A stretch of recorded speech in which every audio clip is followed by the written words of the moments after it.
Hello परम मानव धर्म में मैं सुनील कुमार आप लोगों को बताने जा रहा हूँ कि कल के अवतार का सही पहचान क्या है।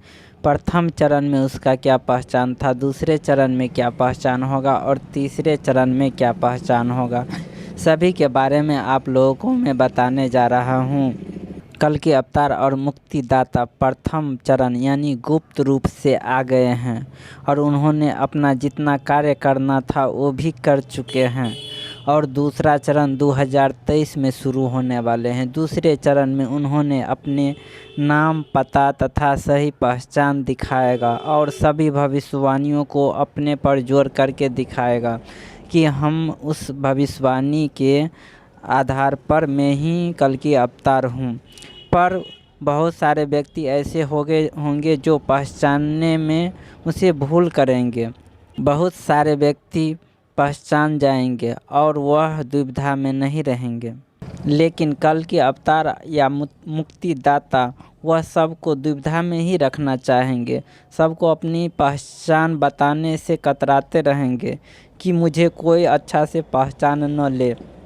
लेकिन जब वह आध्यात्मिक ज्ञान देंगे सबको तो सब उसे मान लेंगे और अपना परिचय भी देंगे। ऐसा नहीं कि परिचय नहीं देगा। और उसके परिचय से आप नास्त्रेदमस की भविष्यवाणी हो, बाबा बेंगा भविष्यवाणी हो, रविदास की भविष्यवाणी है, चाहे जितने भी भविष्यवक्ता की भविष्यवाणी है उस पे सटीक बैठेगा और उससे मिला लेना कि हाँ यही कल की अवतार हो सकता है और होगा।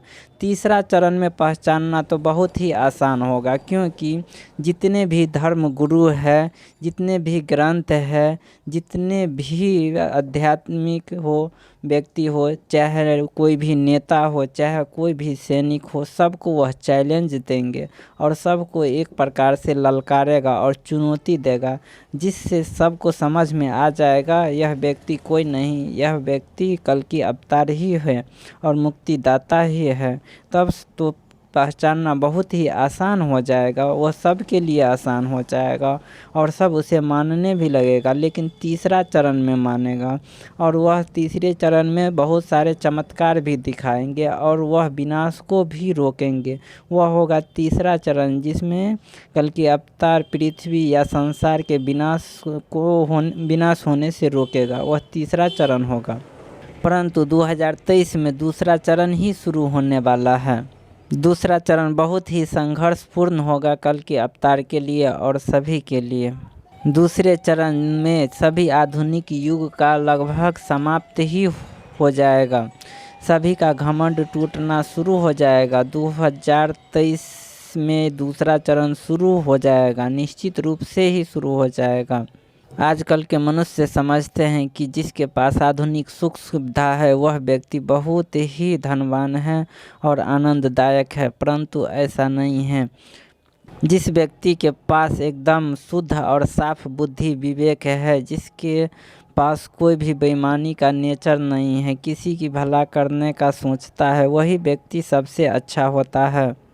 क्योंकि आजकल जितने भी बुरे व्यक्ति हैं सबका समय लास्ट हो चुका है। अब जो समय आने वाला है अच्छे व्यक्ति के लिए, ईमानदार व्यक्ति के लिए और जिसके मन शुद्ध एवं साफ है उसका ही समय आने वाला है। जितना भी गंदे विचार वाले व्यक्ति है उसका तो अंत होना निश्चित ही है, उसके लिए समय आ चुका है। अब थोड़ा ही इंतज़ार करना बाकी है। आजकल के मनुष्य समझता है कि आधुनिक सुख सुविधा का हम आनंद लेने के लिए जन्म लिया हूँ, लेकिन ऐसा नहीं है। मनुष्य का जन्म आधुनिक सुख सुविधा के लिए नहीं हुआ है। मनुष्य का जो जन्म हुआ है परम आनंद को प्राप्त करने के लिए हुआ है और आध्यात्मिक ज्ञान पाने के लिए हुआ है। कोई भी मनुष्य हो, किसी भी जाति का हो, किसी भी रंग का हो, उससे मायने नहीं रखता है। प्रत्येक मनुष्य का कर्तव्य होता है कि वह परम आनंद को प्राप्त करे, परम ज्ञान को हम पाल लें, वही व्यक्ति सफल होता है। बाद बाकी जितना भी व्यक्ति है, चाहे जीवन में जितना भी आधुनिक सुख सुविधा का आप उपयोग क्यों न कर लें, लेकिन आप असफल व्यक्ति ही रह जाते हो। लास्ट में तुम्हारा मृत्यु बहुत ही कष्टदायक होता है।